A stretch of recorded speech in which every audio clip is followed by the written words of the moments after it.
अस्सलाम वालेकुम, welcome to my channel. This is Hina Faisal. उम्मीद करती हूँ आप सब बहुत अच्छे होंगे, खैरियत से होंगे और मज़े में होंगे। पिछली 2 वीडियोज़ आपने मेरी देखी होंगी और उसको बहुत पसंद किया गया, तो मेरी इस वीडियो को एंड तक ज़रूर देखिएगा, स्किप मत कीजिएगा, क्योंकि इस वीडियो में मैं आपको बताऊंगी इंटरव्यू के तमाम क्वेश्चन आंसर्स, तमाम मामलात, एम्बेसी के अंदर हमारे साथ क्या मामलात पेश आए, कैसे कैसे सवालात और कैसे कैसे डॉक्यूमेंट्स हमसे पूछे गए, आया हमारा इन सवालात के बिहाफ पर हमारा वीज़ा लगा या नहीं लगा। ये तमाम इन्फॉर्मेशन आपको इस वीडियो में आज मिलने वाली है। बैग उठा लिया ना? कौन सा बैग काला क्या? सुबह 5:30 बजे हम अपने अपार्टमेंट से निकले और 6 बजे हम एम्बेसी के बाहर पहुंच चुके थे। वहाँ पे एम्बेसी के बाहर बहुत सारा रश था, बहुत सारे लोग पहले से, हमसे भी पहले 4:30 बजे से लोग वहाँ लाइनों में लगे हुए थे। हमारा अपार्टमेंट जो है वो एम्बेसी से करीब था, तो इसलिए हमें सिर्फ आधे घंटे का ही टाइम लगा। तो वहाँ पे पहुँचने के बाद वहाँ पे आधा घंटा हम लोगों ने वेट किया। आधा घंटा वेट करने के बाद फिर हमारी बारी आई और हमें वहाँ पे अंदर और बाहर जो है सिक्योरिटी गार्ड ने हमारी गाड़ी की चेकिंग की, हमारी चेकिंग की और फिर हमें अंदर पार्किंग एरिया में छोड़ा। पार्किंग में ही हमने अपने सारे मोबाइल्स, हमारे सारे फैमिली मेम्बर्स अपने मोबाइल गाड़ी में ही छोड़ दिए थे, क्योंकि अंदर मोबाइल ले जाने की बिल्कुल भी इजाज़त नहीं है। पार्किंग एरिया के बाद जब हम अंदर गए, वहाँ पर लाइंस लगी हुई थी, मज़ीद 4-5 लाइंस बनी हुई थी जो कि विज़िट वीज़ा के लिए थी, इमिग्रेशन वीज़ा के लिए थी, कुछ जो है डिफरेंट वीज़ाज़ की जो है अलग अलग लाइंस बाहर से ही बनना शुरू हो गई थी। बहरहाल अंदर जो है काउंटर पर जाने से पहले फिर दोबारा हमारी चेकिंग हुई, हमारे तमाम सामान की चेकिंग हुई, हमारी चेकिंग की गई। उस काउंटर पर जाने के बाद वहाँ पे हमारे सारे डॉक्यूमेंट्स को चेक किया गया।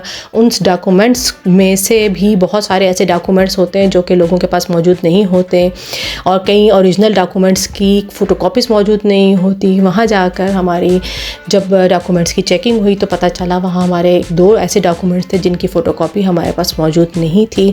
फिर वहीं के 100 रुपीज़ पर डॉक्यूमेंट हमने फ़ोटोकॉपी करवाई, जो कि बहुत ज़्यादा एक्सपेंसिव थी। कोशिश करें तमाम डॉक्यूमेंट्स की फ़ोटोकॉपी आप अपने साथ पहले से ही घर से करवा कर ही लेकर आएँ। इसके बाद नेक्स्ट काउंटर पर हमारे पासपोर्ट लेकर हमें शटर के टोकन इशू किए गए, जो कि पर टोकन जो है वो 3000 पर पर्सन था और हम 6 पर्सन थे, तो हमें 18,000 हमने पे करके हमने शटर के टोकन हासिल किया। और फिर हम वेटिंग एम्बेसी के अंदर जब वहाँ पे हम पहुँचे तो वहाँ पे फिर से बहुत लंबी लाइन लगी हुई थी। बहुत बड़ा एक वेटिंग एरिया था जहाँ हमें बिठाया गया। उस वेटिंग एरिया में कुछ लोगों ने खड़े होकर इंतज़ार किया, कुछ ने जो है बैठ के इंतज़ार किया अपनी बारी का। मैं तो मुस्तकिल दुआएं पढ़ती जा रही थी कि अल्लाह ताला हमारे साथ आसानी का मामला करे, क्योंकि वहाँ जहाँ पे हम लोग वेटिंग एरिया में बैठे हुए थे बहुत सारे लोग जो है वो रिजेक्शन का जो है उनको सामना करना पड़ा, उनके वीज़ाज़ जो है वो रिजेक्ट कर दिए गए थे। तो जिनको देख के मुझे तो बहुत शदीद टेंशन शुरू हो गई थी। हमारी इंटरव्यू का जो टाइम था वो सुबह 7 बजे का था, लेकिन सुबह 7 बजे का मतलब ये नहीं होता कि आपका इंटरव्यू 7 बजे किया जाएगा। बहरहाल 7 बजे का मतलब ये होता है कि आपको 7 बजे से पहले अपने एम्बेसी 6 बजे 1 घंटा पहले अपनी एम्बेसी पहुँच जाए। फिर जब हमारी बारी आई, जब हमारी इंटरव्यू की बारी आई और हम अंदर गए इंटरव्यू के लिए, तो वहाँ पर 13 काउंटर्स थे जो अलग अलग कैटेगरीज़ के काउंटर्स बने हुए थे। वहाँ पर है अलग अलग लाइंस थी जो कि मुख्तलिफ़ कैटेगरी के लोग अपने इंटरव्यूज़ वहाँ पर दे रहे थे। फिलहाल जब हम अंदर गए तो हमें फिर एक और टोकन इशू किया गया और वो टोकन हम लोग लेकर बैठ गए और इंतज़ार किया। जो मैंने उस इंतज़ार करने में जो और दूसरे लोगों के जो इमिग्रेशन के इंटरव्यूज़ हो रहे थे, तो वो बहुत लंबे इंटरव्यूज़ किए चले जा रहे थे, मुख्तलिफ़ किस्म के सवालात पूछे जा रहे थे। बहुत से लोगों का रिजेक्ट भी किया जा रहा था, बहुत से लोगों का एक्सेप्ट भी किया जा रहा था। वहाँ लोगों की खुशी देखने की काबिल थी कि किस तरह से लोग खुश थे, गले लग के अपनी खुशी का इजहार भी किया जा रहा था। और यहाँ पर मैं मुस्तकिल टेंशन में बैठी हुई थी कि पता नहीं हमारे साथ क्या मामला होना, क्योंकि वहाँ पर 80% लोगों के जो वीज़ाज़ थे वो रिजेक्ट किए जा रहे थे डिफरेंट इश्यूज़ की वजह से। तो फिर हमें वहाँ पर टोकन और काउंटर नंबर इशू किया गया। के नंबर को देखकर हम अपने काउंटर, वहाँ पे हमसे पूछा गया कि आप इंटरव्यू कौन सी ज़बान में देना चाहेंगे, इंग्लिश में या उर्दू में। तो हमने उर्दू को ही प्रेफर किया कि हमसे उर्दू में पूछा जाए। फिर हमसे उर्दू में ही हमसे इंटरव्यू लिया गया। इंटरव्यू शुरू करने से पहले उन्होंने हमसे हल्फ लिया और कहा कि आप दायां हाथ उठाएं और हल्फ उठाएं कि आप जो कहेंगे सच कहेंगे। इंटरव्यू में सबसे पहले हमसे पूछा गया कि आपको इमिग्रेशन जो है स्पॉन्सर किसने किया है, उसका नाम बताएं। नंबर 2 क्वेश्चन हमसे पूछा गया कि आपको जिसने स्पॉन्सर किया है वो वहाँ पर कहाँ रहती हैं और वो क्या करती हैं। फिर चौथा क्वेश्चन हमसे ये पूछा गया कि वो क्या जॉब करती हैं, तो अगर जॉब कर रही हैं तो उनका डेजिग्नेशन क्या है, उनके हस्बैंड का क्या नाम है, उनके हस्बैंड क्या करते हैं, कितने बच्चे हैं उनके, कितने टाइम से वो वहाँ पे रह रही हैं।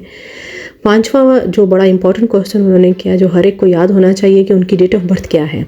एक्चुअली जो है हमारी जो इमिग्रेशन फ़ाइल की थी वो मेरी नन ने की थी, और मेरे हस्बैंड से ज़्यादातर क्वेश्चन जो है वो मेरे हस्बैंड से पूछे गए, क्योंकि वो उनका ब्लड रिलेशन था। जिसका ब्लड रिलेशन होता है और जिसने स्पॉन्सर किया होता है, ज़्यादातर इंटरव्यू में जो है वो उन्हीं से ही क्वेश्चंस किए जाते हैं, और वो तमाम पर्सनल क्वेश्चन किए जाते हैं जो कि सिर्फ एक आपके फैमिली मेम्बर को ही पता होते हैं।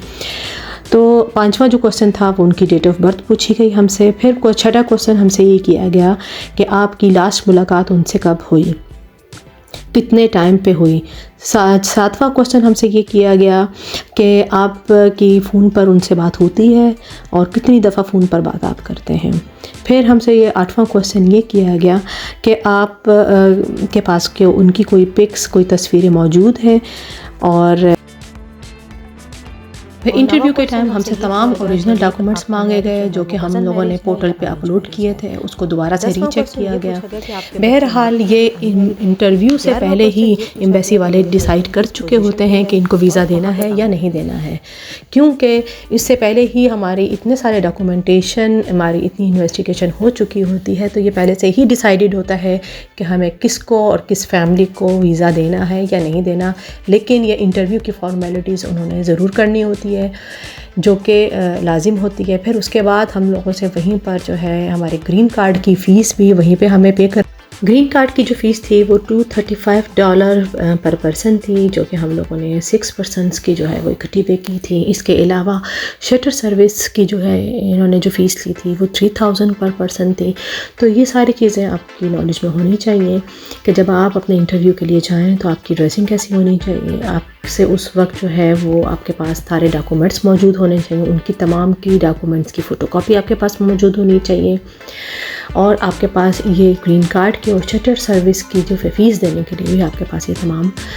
तो एट द एंड अल्लाह के हुक्म से हमारे वीज़ा जो है वो अप्रूव हो गए। जैसे हमारा इंटरव्यू हुआ, उन्होंने हमें एक वाइट पेपर हमें दिया। वाइट पेपर का मतलब है आपका जो है वो वीज़ा अप्रूव हो गया, और हमारे पासपोर्ट उन्होंने अपने पास रख लिया और कहा कि आपको 1 हफ़्ते के बाद आपको ये पासपोर्ट आपके ही सिटी में आपको पहुँच जाएंगे।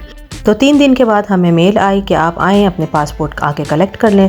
तो 3 दिन के बाद हमने अपने जाके पासपोर्ट कलेक्ट किए। इंटरव्यू के टाइम जो है वो 3 तरह के पेपर होते हैं, एक वाइट पेपर, येलो पेपर।